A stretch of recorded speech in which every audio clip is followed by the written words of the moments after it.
Hello and welcome to this episode of Bring Your Product Idea to Life. So today I'm speaking to Lisa Whalley-Smith from Clarity Marketing. Lisa helps founders to scale their D2C businesses, doubling website revenue within 12 months. Lisa also works as a fractional marketing director or as an advisory or product basis, with 80% of her clients being female founders. So I invited Lisa onto the podcast today to talk about how to double your website revenue in 12 months or less. And this is a really fantastic episode. It's very practical. Lisa explains the metrics you need to focus on and the exact things you need to do to increase your website revenue. So if you are selling anything online, which I'm sure you are, this is definitely one to listen to. You're going to get some great practical tips that are really going to help you improve your website sales. So I would love now to introduce you to Lisa. Hi, Lisa. Thank you so much for being here. Thank you very much for having me. So can we please start by you giving an introduction to yourself, your business, and what you do? Yeah, so I'm Lisa Whalley-Smith. My business name is Clarity Marketing, spelt with a K, and I help scale brands by driving their website revenue, tripling or doubling their sales within 12 months. I work with purpose-driven founders, so anybody that makes a product that's better for you, your children, or the planet. And I've worked in product marketing for 20 years, 25 years, helping brands to grow. I now specialize in growing e-commerce businesses, so looking at driving website revenue for purpose-driven founders. Brilliant, thank you. So I've invited you on today to talk about how to double your website revenue. So when you say that, what does that mean in real terms for some of the brands that you work with? So I've got two examples to run you through. The first one is EcoEgg. So I was the head of branded marketing at EcoEgg for a number of years. And when I joined the EcoEgg business, I looked at the website sales that they had done in the year previously. So I looked at an annual amount of sales. The annual sales through their website was around about 150,000. So I took that as my kind of starting point. I fiddled around, did all sorts, and within 12 months, the website revenue had grown. So over the 12 months, after the 12 months that I just looked at, had grown to 450,000. So in fact, we tripled the website revenue. So that's one way of looking at it annually. I had a client last year. She was doing about £8,000 to £9,000 a month, sometimes £10,000 a month. And when I helped her with her rebrand and her rebranding of the website, rebuilding of the website, sorry, I tracked her sales every month. And within 7 months, we were doing £20,000 per month rather than £8,000 or £9,000 per month. So we doubled her website revenue within 7-8 months, pretty much. So that's the doubling. You can look at it on an annual basis or just look at it on a month-to-month basis. But the tracking is so important. You need to be looking at that growth every month. And in both of those examples, every month showed some growth. And so over a long period of time, you're getting that doubling effect. That's amazing. Thank you. What brilliant results. And I'm so excited you're going to talk us through how we can do it for ourselves today. But I'd love to know, before we go into how we double our website revenue, who is this going to be most relevant for? Established brands, those in the early stages, people making a certain number of sales, or will what you talk about be relevant for everyone?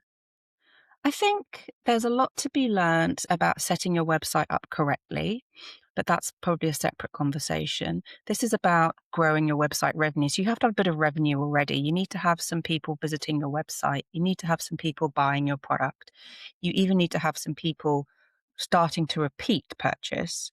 So I think the best sort of indicator would be if you're doing about £5,000 to £10,000 a month already, there's a lot of scope to be able to grow that business. If you haven't sold anything, there's no sales to double. So it's a kind of different kettle of fish. So I would say you're doing about 5 to 10K a month, and I can help you to double that. Perfect. Thank you. And is that partly because then you've got some metrics and some data to go on? Yeah, yeah. I mean, you have to have a bit of brand awareness. You have to have people visiting your website. You need to have people buying your products. And a lot of that needs to be happening organically and needs to be happening over and over again so that you have got some data to analyze. absolutely. Perfect. Thank you. So, Lisa, please tell us, how do you double your website revenue? Oh, it's a secret. It's not just one thing, it's a lot of things kind of that all work together. But if you set yourself a target, there is one thing that you do need to do, which is increase certain metrics by 30%. It's like a little golden calculation. You have 3 metrics, ideally, that you need to look at to determine your website revenue, and that is the number of people visiting your website, how many of those people convert into a customer, and how much that customer spends. So that is your website visitors times your conversion rate times your average order value gives you your revenue. If you can increase those 3 metrics by 30%, your website revenue will double. And I'll just run through the metrics as an example.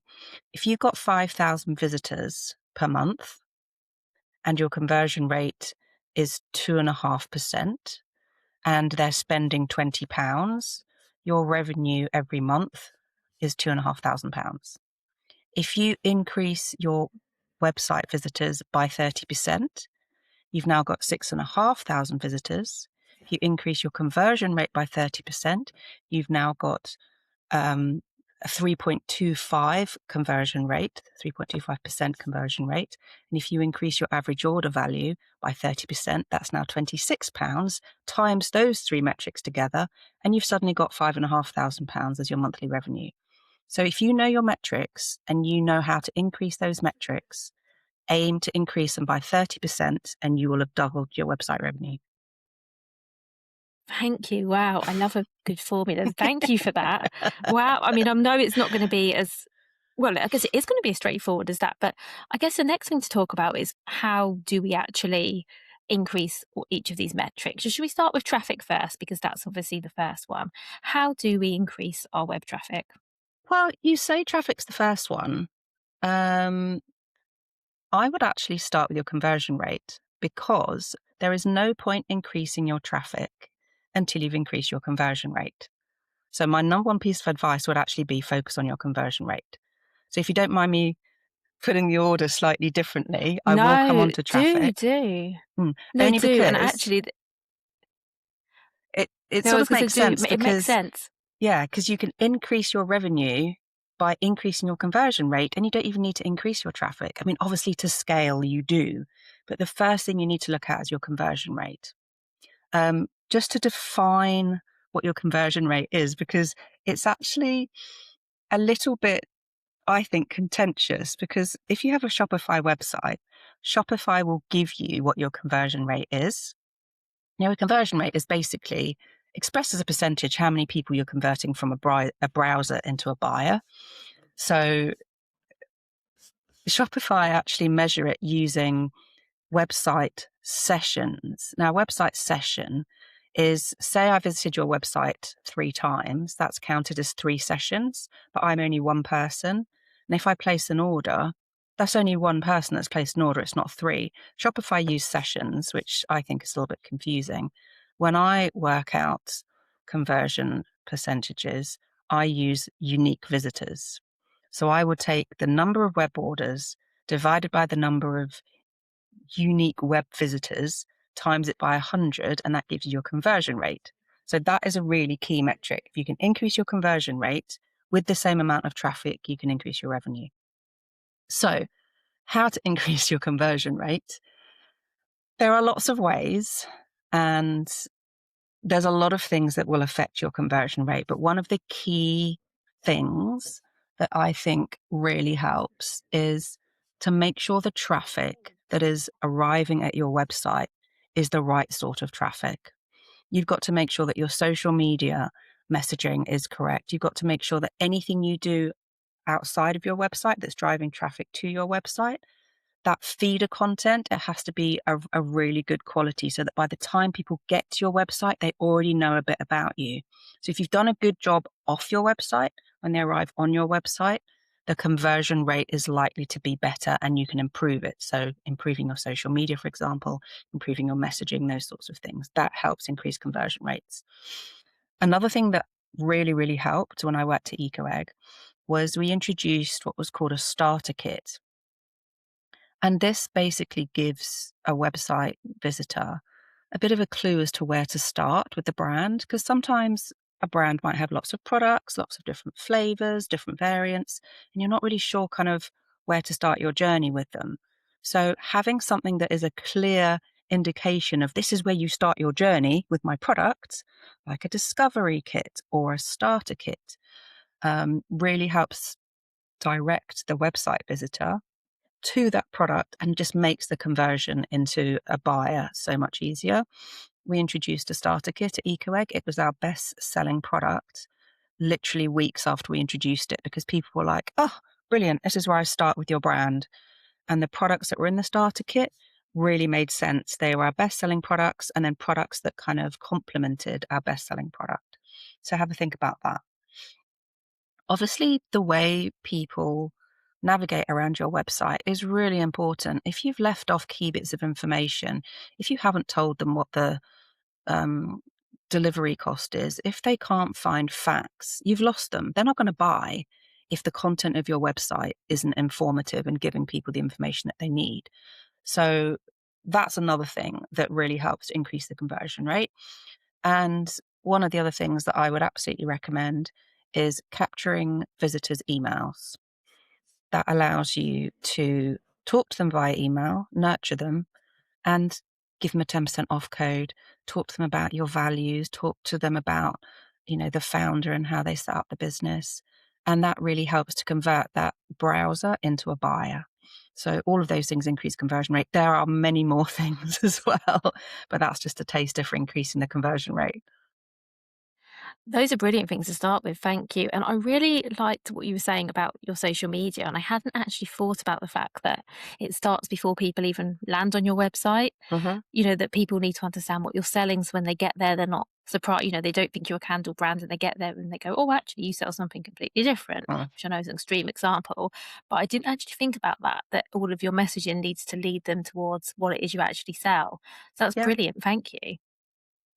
I think feeder content is really important, whether it's just your social media, whether it's an article, whether it's an influencer that's talking about you, whether it's an ad that you've placed on the side of a van, whatever it is, that content that's feeding people to your website needs to have the right messaging. Thank you. And how about average order value? Let's talk a bit about what that is and then how Okay. we increase it. So another word for average order value is basket spend. So it's basically how much people spend per transaction. And you calculate it by taking your total web revenue and dividing it by your web orders. So it's a simple numerical value. Is, depending on the product that you sell, it might be around £8, it might be around £25. If you're selling expensive jewelry, it might be 150, £200. But it's the average amount of money that your website visitor spends per transaction. And if you can improve your average order value, again, it means that each of your customers becomes more profitable. And again, let's increase that before we increase the traffic. That makes sense. I like that because you're right. Wild traffic is, I guess, what gets people to your website. If you haven't got the other things in place, there's no point driving more traffic, is there? Well, it means that if you've improved those two metrics first, your website traffic is going to be of more value because you're going to convert more people and get them to spend more. So focus on those metrics first. And also, driving website traffic is A, more expensive, but B, actually easier because you just buy eyeballs, you buy traffic. It's quite easy to buy traffic. So get those two metrics, the average order value and the conversion rate, sorted first. That makes a lot of sense. So, how are some of the ways we can increase the average order value? Okie dokes. So again, I'm going to use probably EcoEgg as an example because I worked on that brand for about 3 or 4 years and I tested and tried so many things, and these are the things that worked. So first of all, having a good range of products. If you've only got two products, it's really hard to increase your average order value because people have only got 2 products to choose from. So you do need to have a good range of products. If you've got stuff that's kicking around a warehouse that's out of stock, put it in the sales section. If you've got stuff that is kind of coming towards the end of line, put it in the sales section or bundle it together with something else. Bundling products together and making kits, gift kits, or just bundle options really helps, because what you're doing is you're saying, hey, rather than just buy this, why don't you buy this that is complementary or matches this as well, and we'll give you a little bit of money off. So bundling together things and having limited edition products, special fragrances, flavors, something that's only available for a few weeks, that also increases average order value, because people think, oh, I'm going to buy that in addition to what I've already bought. One of the things that we played around with a lot that really works as well is having a delivery threshold. So everybody charges for delivery pretty much on Amazon Prime. Obviously, you don't charge for delivery, but on your website, you normally would charge for delivery, but offer free delivery over a certain amount, because people love free delivery. We get so used to it because of Amazon Prime. So if your average order value is around, say, £19.90 or something, why not offer free delivery over £25? Because then people are going to put an extra product in their basket just to get the free delivery. That works really well. You can either have it running consistently, so you always have a message of free delivery over a certain threshold, or you can use it promotionally, which is this weekend only. You'll get free delivery if you spend over 30 quid. Well, people will start literally putting £30 worth of stuff in their basket in order to get that free delivery. So that's incredibly powerful. I mean, I know I'm a sucker for free delivery. I'll spend Me more just too. to get the free delivery. Oh, I do this all the time. It's like I have to spend £4 more to get, I have to spend maybe £10 more to get the free delivery that costs £3.99 anyway. But I will put that £10 product in my Yeah, basket. but it works. It absolutely works. And the other thing that works as well, which a lot of websites, if you've got the clever technology to be able to do it, um, is the upselling at checkout. You can do cross-selling per page. So, you're on a page and normally slightly, below that product, it might say, hey, we noticed, that you're looking at this product. You'll probably also like these products. And they give you a selection of products, which allows you to continue your journey through their product range and hopefully add more products to the range, to your basket. So that's pretty easy to set up, but having a kind of add-on, like an app, a widget that allows you to try and upsell at checkout is really good as well. And you'll probably have seen this on some websites. You're literally about to check out and they go, hey, would you like? And this little thing comes up and it's like a kind of cheap, smaller priced item that you think, yeah, I'll just pop that in my basket. Or it's a complementary item that really works well with the products that you've already got in your basket. And you think, oh yeah, actually, I'll get the gift card, or I'll get the wrapping, or I'll get the extra something that adds to the product experience. And you find that you've actually put, quite a lot more money in your basket than you first of all wanted to spend. So that works really well. And then obviously promotional mechanics. Again, I tested so many different offers and promotions, and giving away a free product when you spend over a certain amount helps people to spend more. 3 for 2 actually means that people start putting 3 items in their basket because they're getting 3 for 2 rather than perhaps the one. Um, or a certain percentage off when you add so much money into your basket, so many products into your basket. All of these things help the person to spend more. Obviously, we're not, trying to brainwash people into buying more.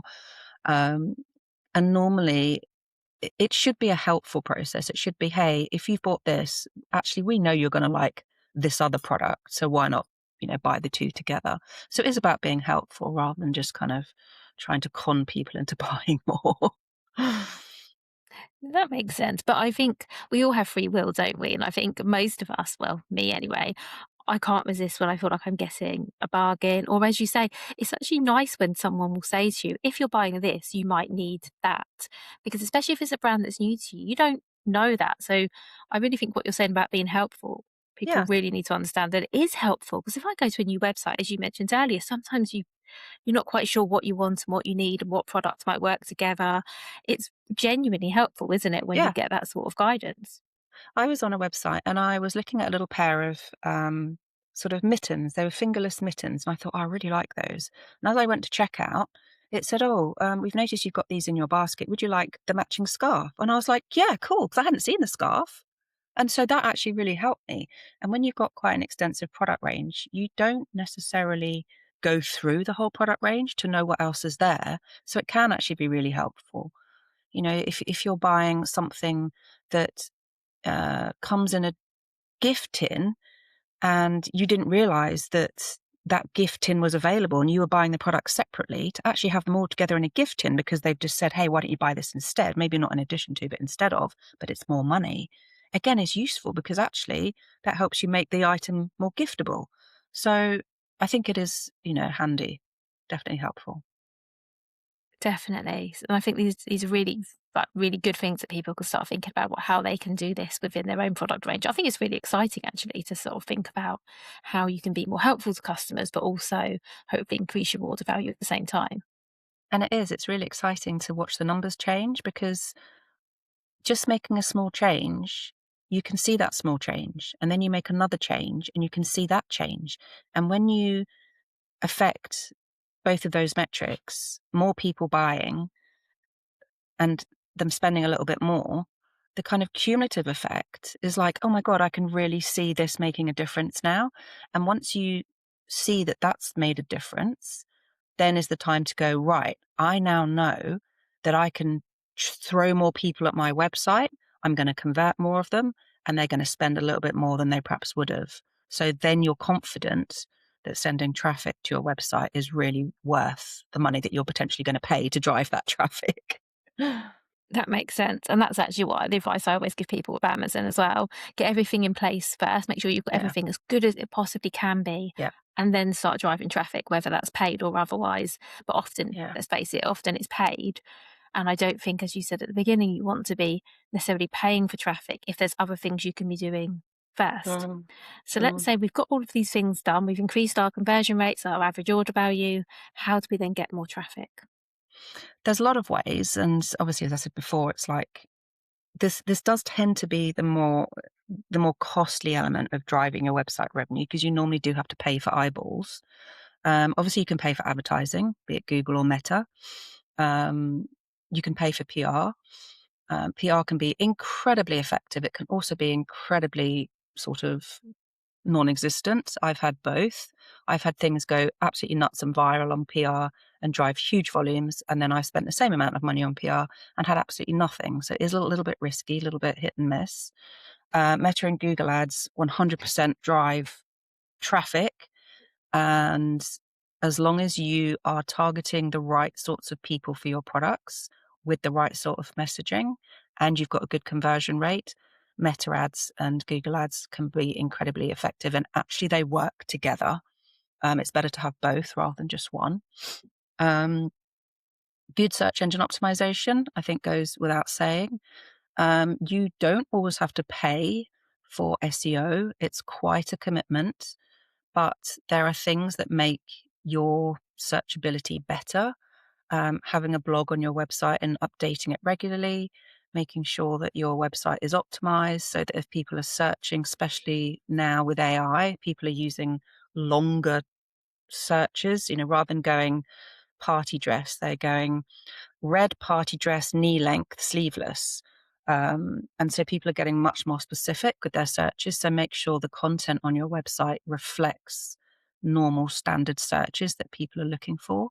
SEO is also can be really great for you if you've got a lot of other people talking about you. So if you've got influencers or people creating content on social, any sort of brand noise means that you're found more in searches.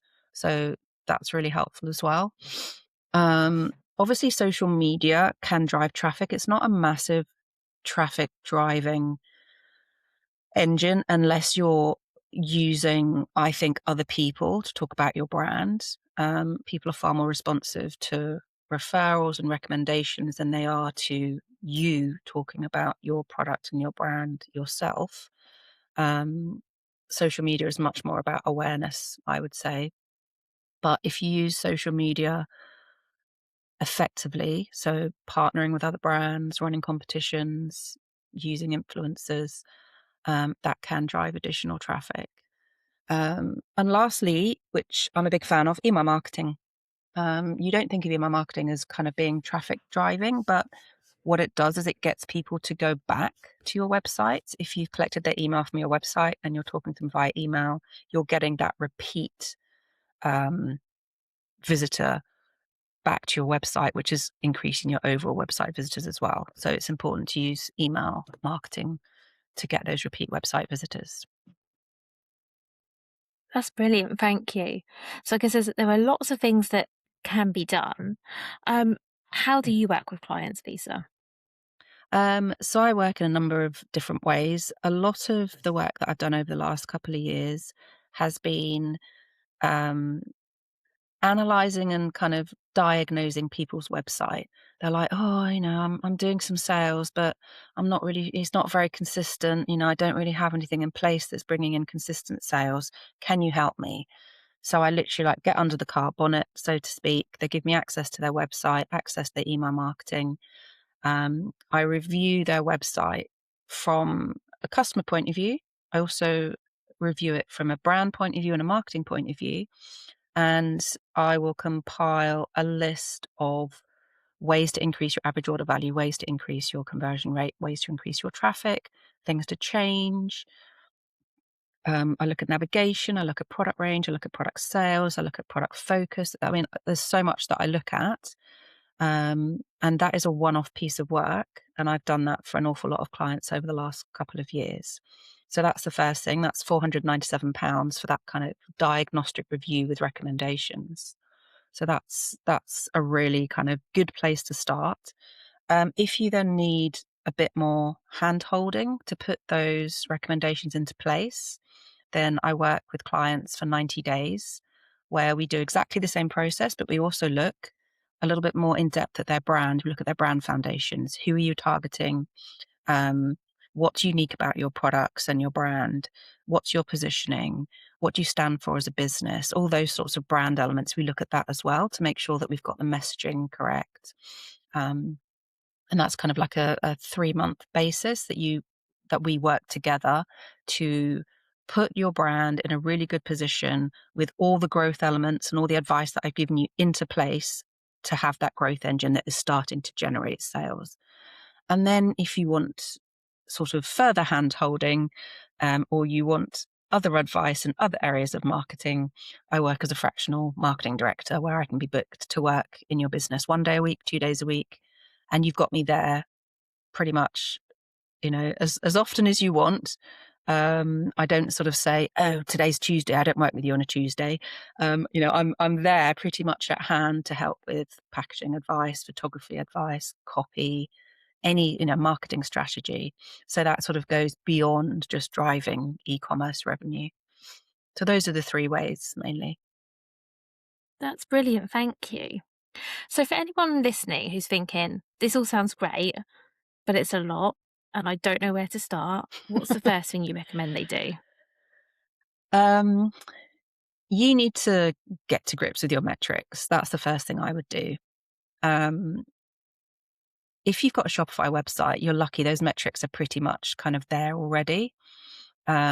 If you've got a WordPress website with WooCommerce, you might need to do a bit of your own calculations. I like to do my own calculations anyway, because I look at Google Analytics to look at website visitors, and then I look at the back of end website data to look at sales. The first thing is you need to know how many people are visiting your website. You need to know how many of them you're converting, and you need to know how much they're spending. So get to know those 3 metrics. That is your starting point. That is where you need to start. Calculate those 3 metrics, because then you know where you stand at present. As an example, with conversion rates, you might think, well, I have no idea what a good conversion rate is. It's different per industry. It can be 1.6% for some industries, and it can be 4.5% for other industries. So you need to sort of benchmark where you are. If you've got a conversion rate of 0.25%, that's pretty low, and you know that there's room for improvement. And knowing your website visitors allows you to try things and see what increases them. Knowing your conversion rate allows you to try things and see what is going to increase that rate. Same with average order value. So, first thing, calculate those three metrics. That makes sense. And then I guess from there you can figure out what the priority is to focus on. Although it sounds like the way we've spoken through it here, so focusing Yes, on conversion rate, then average order value and web traffic is the way to go. definitely. And there are some kind of basic things to look at as well. Like, I mean, does your website look good? Have you got good photography? Or have you got shoddy photography where everything's slightly out of focus and it's not very clean and crisp? You know, have you got lots and lots of writing everywhere? Too much copy is like really not good on a website. That there's some basic kind of starter points, which is just make sure it looks good and it makes sense navigation wise. And then it is right. What do I focus on to get that conversion rate up? Measure it, do something, measure it again, keep looking at it. I mean, I become obsessed with the numbers and I look at clients' conversion rate sort of on a weekly basis, sometimes daily if we're running a promotion, because I like to see that things are working. So just tracking those three metrics can really, really help. That makes sense. Thank you. Okay, so final question, Lisa. So, although you shared a lot for us today, probably need a bit of a breather, is what would your number one piece of advice be when it comes to increasing your website sales? I think it's about focusing. It's really easy to feel really overwhelmed and to think, oh, I've got too much to do and I just don't know where to start. Just start with one change. If the one change is, I need to improve my photography, then focus on that. If the one change is, I need to introduce a starter kit, then focus on that. And just do one thing at a time and give each of those things your focus. When I went to EcoEgg for 3, 4 years, I didn't change everything in the first, 3 months. There was lots of small changes over time, continually, that I focused on that each made a little bit of difference. And those little bit of differences all add up over a year to a really big difference. So just give each thing that you try, just give it your focus. That makes a lot of sense. Thank you. And I think that makes, yeah, that will be so much more effective than trying to do everything in the first month and doing everything, You to won't know what's 50% worked of, either. No, yes, you won't know what's worked. You'll find it too overwhelming. You'll be like, "Oh, I don't know how to do that," and you'll half-heartedly do it. Choose one thing, do it really well, make that change, see how it's made a difference.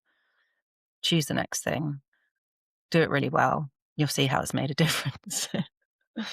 And don't rush into spending money on driving traffic until you know your website's working really well and looks good. that makes a lot of sense. Well, thank you, Lisa. Thank you so much for absolutely everything you shared with us. So I'm going to put the links to where everyone can find you and connect with you in the show notes for this episode. And thank you again. Thank you.